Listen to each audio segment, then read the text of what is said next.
régulièrement, même comme ça, en plein travail ou dans d'autres activités. Et alors après, troisième point, ah mais on aurait pu mettre des aides, hein. C'est pas grave. J'ai mis, si c'est les paroles du curé d'Ars, on peut dire ça, prier, on aurait pu mettre des aides, j'ai pas fait attention. Aimer Dieu, s'il dit, hein, il n'y a rien d'autre que lui, et c'est le plus grand des bien-être. Aimer, c'est un ordre presque, hein, voilà. En dehors de Dieu, rien n'est solide, rien. Voilà, ça c'est déjà clair, hein. La seule chose qui compte, c'est Dieu. On en dirait autant. Être aimé de Dieu, être uni à Dieu, vivre en la présence de Dieu, vivre pour Dieu, oh, belle vie et belle mort. Tout sous les yeux de Dieu, tout avec Dieu, tout pour plaire à Dieu, oh que c'est beau. Ben voilà, hein. Donc Dieu c'est le trésor, c'est l'essentiel. En dehors de Dieu, il n'y a rien d'autre. Et quand on a Dieu, on a tout.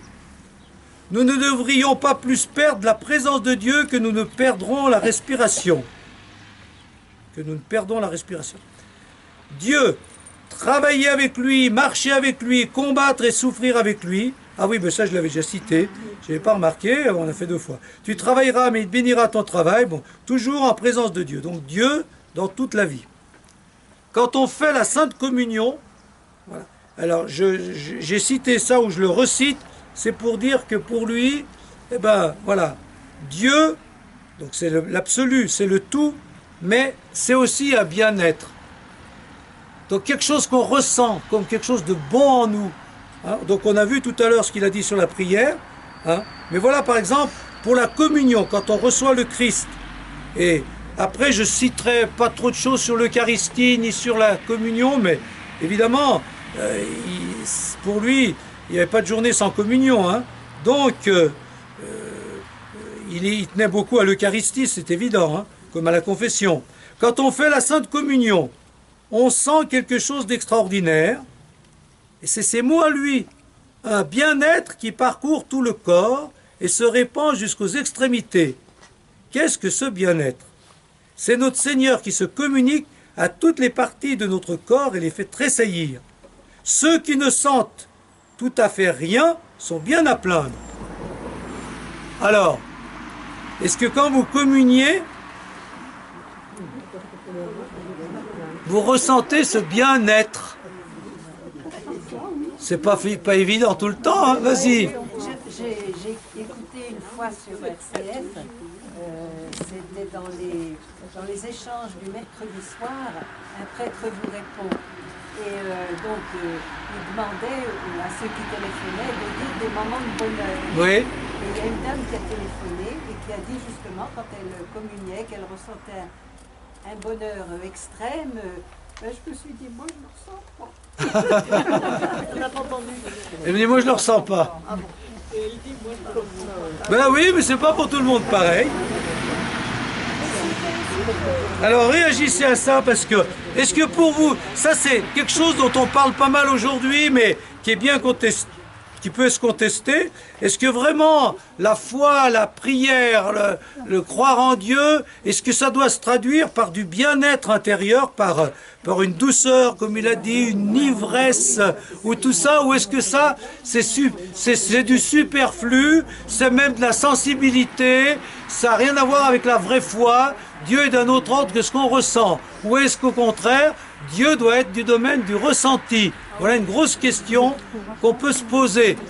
Avant, autrefois, il ne fallait pas que ce soit du ressenti. C'était plutôt du devoir. On devait être communié, on devait prier. Et puis, bon, supporter ses souffrances et faire face à la vie. Mais là, même lui parle de bien-être. Moi, ça, c'était par rapport à l'image que j'avais du curé d'Ars.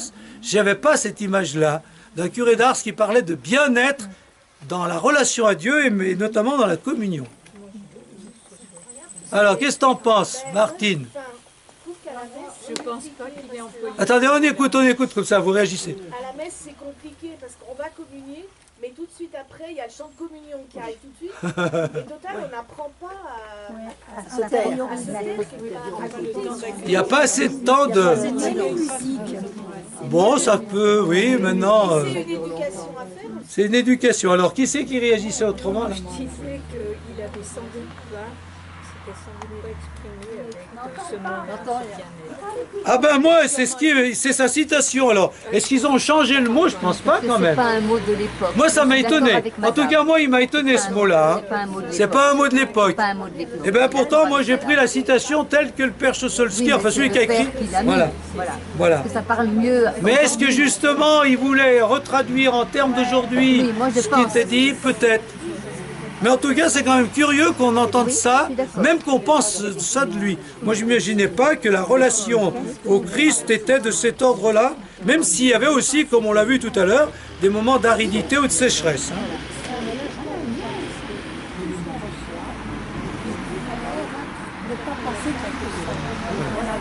Voilà, alors, on écoute. Donc, elle dit...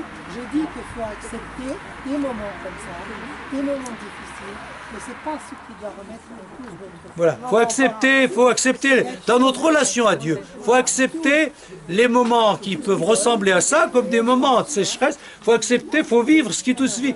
Comme on n'est pas tous les jours en forme, ben, dans la foi, on n'est pas tous les jours en forme. Et puis Dieu se donne pas toujours de la même manière. Il est aussi libre. Hein. Il se fait sentir plus, d'autres moments il se fait absent. Des fois il joue à cache-cache avec nous. Hein. Il y a les consolations et les désolations. Les consolations et les désolations chez les jésuites. Les consolations qu'on a eues, ça aide à tenir. Mais il y a quand même des consolations aussi, donc il faut le dire. Et c'est quand même bien de les chercher aussi, même si on ne les a pas. Ça, c'est un peu ce que je voulais aussi dire. Oui, Saint François de Sales, il dit pas ça. Saint François de Sales, il dit qu'il ne faut pas du tout être dans la sensibilité, la sensiblerie. C'est pas ça. Saint François de Sales, c'est pas ça du tout. Ben, c'est pas... Il faut bien chercher de l'ordre du sensible. Non, mais il ne faut pas que ce soit dans la sensiblerie, mais quand ça vient. Oui. Il faut l'accueillir. Mais il faut pas le C'est chercher. pas, faut pas réduire la foi à ce qu'on ressent. Ça. Voilà, c'est ça. Et la relation à Dieu à ce qu'on ressent. Ça, c'est sûr. Parce que parfois, même dans les relations humaines, Parce qu'à l'heure d'aujourd'hui, hein, dans les relations humaines, ce qu'on ressent par rapport à un époux, une épouse ou des amis, c'est pas toujours de la même manière. C'est pas parce que des jours il y a plus d'attirance, puis d'autres jours non. Mais c'est pas pour autant que la relation est pas bonne. Hein, voilà. il faut pas le chercher comme le but. Voilà. C'est pas le but. Mais ça peut être un cadeau. Voilà. Alors on dit comme ça, un cadeau. C'est donné par moment. C'est donné par moment. C'est bien. Je vois que vous avez une bonne spiritualité. Voilà. Bon, on a déjà assez, on a passé à Dieu, donc vous verrez le bien-être, si ça peut être des moments, en tout cas. Oui. Moi, je pense que certains aujourd'hui, dans des moments d'adoration, notamment, vivent ça. Puis d'autres moments, non. Mais des bons, pour arriver à ça aussi, peut-être la communion. La communion, c'est un peu, il faut un peu de temps. Mais c'est pour ça qu'il y a aussi de l'adoration. Voilà, oui. Les temps d'adoration, on peut plus facilement avoir des... et puis il y a plus de silence, il y a moins de va-et-vient, il y a moins de chants, il y a moins de... peut-être. Et puis voilà. Il y a une tradition qui avait Mais à ceux qui veulent, l'église de la Ravoir, elle est ouverte toute la journée et il n'y a pas du va-et-vient. Donc si vous voulez, vous pouvez y aller. Ça vous permettra de connaître le bien-être spirituel du curé d'Ars. Martine, on t'écoute. quand j'y étais, il y avait tous les dimanches après-midi, il y avait le Saint-Sacrement exposé pendant 2 heures et l'église était pleine. Et on n'entendait rien, mais c'était plein. Hein. Alors je sais pas maintenant s'il continue cette tradition. Oui, non, mais si, je pense.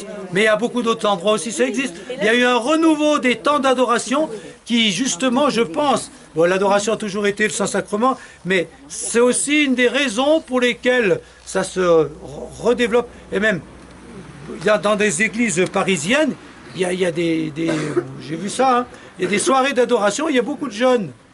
Parce que justement, c'est autre chose que la messe où, bon, il y a les chants, il y a tout, il y a les annonces. Là, on est plus, ça va plus dans le sens de ce besoin affectif qu'on a aujourd'hui, un peu de temps où on se laisse aimer, où on aime le Christ. Donc c'est bien. C'est aussi les mouvements des enfants adorateurs, Oui, il y a des choses comme ça. pour les tout petits.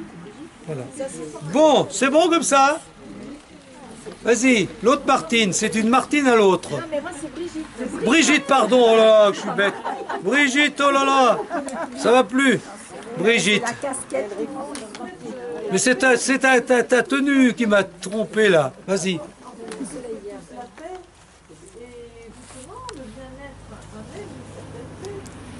Oui. Exactement, oui. Le bien-être, c'est aussi une paix intérieure, une sérénité, on se pose. Voilà.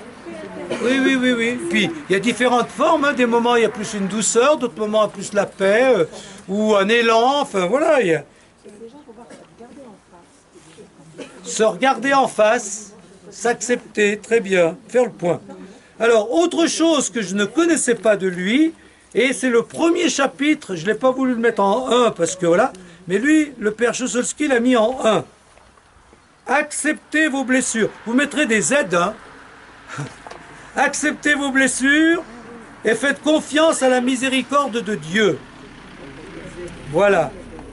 Le curé d'Ars a été un homme blessé, et donc on va voir comment. La plus grande blessure de Jean-Marie Vianney qu'il a marqué pour la vie, dont il ne s'est jamais vraiment remis, c'est d'avoir déserté. Donc c'est ce que je vous ai expliqué tout à l'heure. Non seulement il en a gardé une mauvaise conscience, une grande culpabilité, mais il a été traumatisé parce que son frère François a été enrôlé à sa place et est mort au combat, ce qui a fait souffrir et même mourir sa mère, ce qui a provoqué la colère de son père, qui lui a fait porter la responsabilité du malheur qui s'est abattu sur la famille, hein, la mort du frère, la mort de la mère. Et du coup, il écrit à son père cette lettre depuis le séminaire, quand il a commencé le séminaire. Bien cher père, puis vous voyez, on vous voyait, hein, à cette époque, hein. Permettez que le plus indigne de vos enfants vienne encore une fois goûter son ancien bonheur en s'entretenant avec un père dont il mérite si peu l'amitié, après avoir abusé si longtemps d'une manière indigne de vos bienfaits, qui par conséquent ne mériterait qu'une indignation perpétuelle. Mais non, la tendresse d'un père n'a point de borne, même après les outrages les plus grands, son amitié se rallume plus que jamais envers un fils ingrat qui ne mérite que mépris. Il n'y a pas tout. Hein. Daignez, très cher père, oublier tout le passé. Voilà. Donc il écrit à son père pour qu'il lui pardonne. Hein. Voilà. Autre blessure. Combien d'autres blessures, d'humiliation et de tentation, de désespoir dans sa vie, car il est très sensible. Il restera blessé et tourmenté, ça c'est la citation du père Chosolski. Il restera blessé et tourmenté par les cris des soldats autrichiens rencontrés sur le chemin de Grenoble en 1815, au point d'en être perturbé par des cauchemars jusque dans ses vieux jours. Les blessés, enfin bref. Il restera marqué par les notes de Debilissimus du séminaire, qui lui valaient d'être chahuté par ses collègues.